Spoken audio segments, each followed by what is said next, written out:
Hi there, this is the second season of my Cheltenham Ante Festival bets.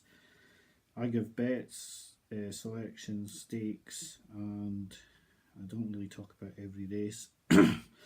That's just the way I want to do things. I'm going to put bets up and you can judge me on those. So last season was very, very good actually. £400 staked. Obviously, you adjust your stakes to what you put on. They're mythical numbers, really. Maybe I should make the stakes lower. I don't want people betting on my selections. I want to show that I can actually make selections that are good selections and profitable selections like I did last year. So if you only have £80, you just take a fifth of the stake and you put it on. If you just want to see how I'm doing, or if you have comments to make about how I approach it, anything like that, you can make comments or subscribe if you like the videos, whatever. But anyway, last season, £400, 567 returned. Only one winner actually, 3 places in each way bets, and each way double that came in, and a second on a win bet on Mike Bite, and one non-runner out of 6 bets. So there was only actually 5 bets. Every bet was placed, but one of them was a win bet.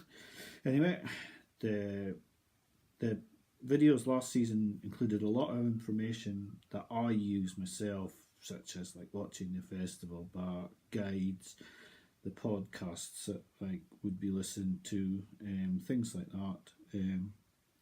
Things I use like the Irish handicappers were profitable. I said about that already.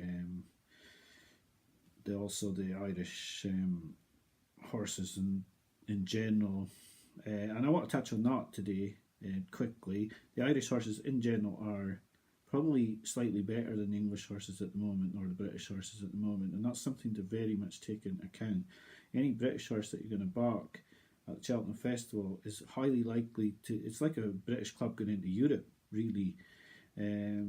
At the moment, yeah, it's alright, like Manchester City beating up Everton, they're not going to beat up Barcelona quite as easy, and it's a bit like your Nichols or your Henderson or your Tizard horses beating up the horses in Britain at the moment. They're not going to be beating up the Irish quite as easy as beating up the horses from home. So to put that into perspective, Gigginstown had 22 runners at the festival last season. They had 8 winners. Elliott had 8 winners. Mallins had 7 winners. The total winners for Nicky Henderson, Colin Tizard and Paul Nichols was 6, 2 each. So, cautionary tale. Maybe the British horses will do better this season. Nicky's topped a lot of his up.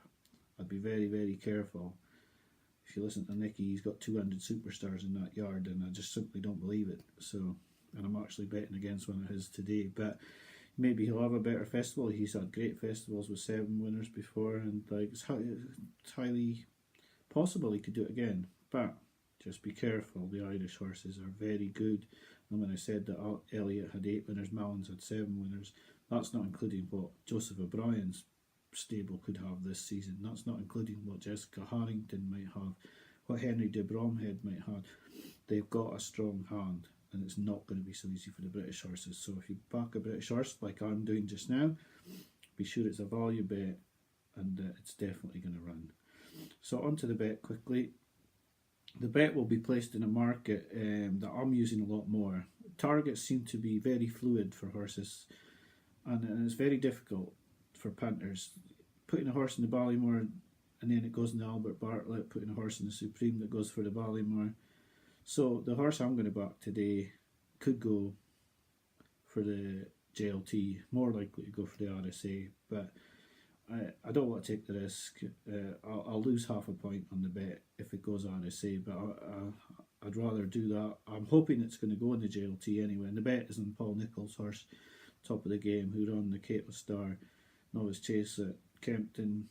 Boxing Day was second to Lubagawa, and actually looked like it was going to win, and just seemed to take it up too early, and I'm not sure it was a case he never got home. I just think he went too early. The horse thought he'd done enough, and he let the bugger all back in. But her form in Ireland ties in with Delta Work. Delta Work is for sure a huge danger. He's run good races, but he's a shorter price, and I think the Nichols horse is very good, and I think he's the value. People will say, what about Santini? Top of the game, beat him at Kempton. They say Santini wasn't suited by the track. Well, if he wasn't suited by that track, how do they explain the Albert Bartlett run where he looked very, very one-paced up that hill? His stablemate OK Corral ran away from him, Tizard's horse ran away from him. They'll say he won at Aintree, but the Aintree race wasn't very good. It simply wasn't a good race, and if you look back through the form, there's not good horses behind, and I think Santini's basically priced on what Nicky Henderson's saying rather than what Santini's doing. And perhaps he's going to come out like Bobsworth and might bite and win the RSA easily, and I'll look silly, but for me, top of the game's the bet at 5-1. Any race, and I'll be putting £60 of the 400 I'm going to put on this season on him at 5-1.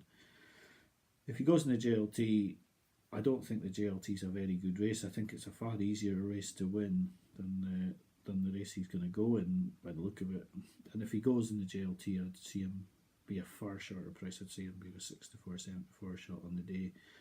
If he goes in the RSA, it'll probably be a 72, 4-1 shot. So 5-1 any race at the moment. He's sure to go to the festival unless he's injured, so that'll be the bet for me at the moment. I'd say to be very cautionary on chasing prices, chasing horses when the price is gone. There's some crazy prices about at the moment. Well, certainly not prices I'd be taking. Sir Eric 5-4, Tiger Roll 5-4. They may well win. They probably will win, but they're 3 weeks before the race. They're gonna have serious rivals. It's not a case of turn up and take the money. Certainly, no race at Cheltenham is turn up, take the money, and I think they're very short. Similarly, Give Me a Copper. Yeah, Nichols is in great form, but he's a very short price for the Eltham already. He's been a disappointing horse up until now, and I'm not sure I'd be taking a disappointing horse at 7-1 in a competitive handicap like that, when he's never really been in a competitive handicap like that before. It's not really a price for me. Dallas to Picton's very short. He's won a good race at in Ireland there, and he's a Gigginstown horse in the Martin Pike, which I've mentioned before is a good angle, but it's not a good angle at 6-1 3 weeks before the race. It's a good angle when they're 20-1 backed into 10s on the day, but it's certainly not a good angle at 6-1 3 weeks before the race. So yeah, just be cautious. There's plenty of time to get your bets on. There's plenty value to be had on the day. The problem for me is that, like being at Cheltenham, it's very difficult to upload videos the night before, but so I try to put the bets off Ante post. But yeah, I'd say for someone with these videos are designed to try and make money. I'm not saying I'm going to make money, but I'm trying to make money out of the bets, and I'm trying my hardest. But I'd say for anyone trying to make a profit on the day, or at the festival in general, that betting on the day is probably your best idea. Taking early prices in the morning and going up and just watching the races, so making your selections in the night before or the morning, then going into bookmakers, taking the best odds, taking the prices that suit your best bets the best, where you're going to get the best place odds, always taking into account that if you can try and get a quarterly odds the bet, the place the better. 50 odds a bit of a con, but like then again in a 27 runner handicap, if you think you might be sixth and you get a sixth place, it might be worth taking up. But anyway, at the moment we're just going to talk about my mythical bank. We've put 167 back into the bank. We've started with £400, and our first bet is a £60 win bet, top of the game, any race at William Hill 5-1. Remaining bank £340. I'll thank you for watching. I'd love you to subscribe, and I'll hopefully have another video out very soon. Bye for now.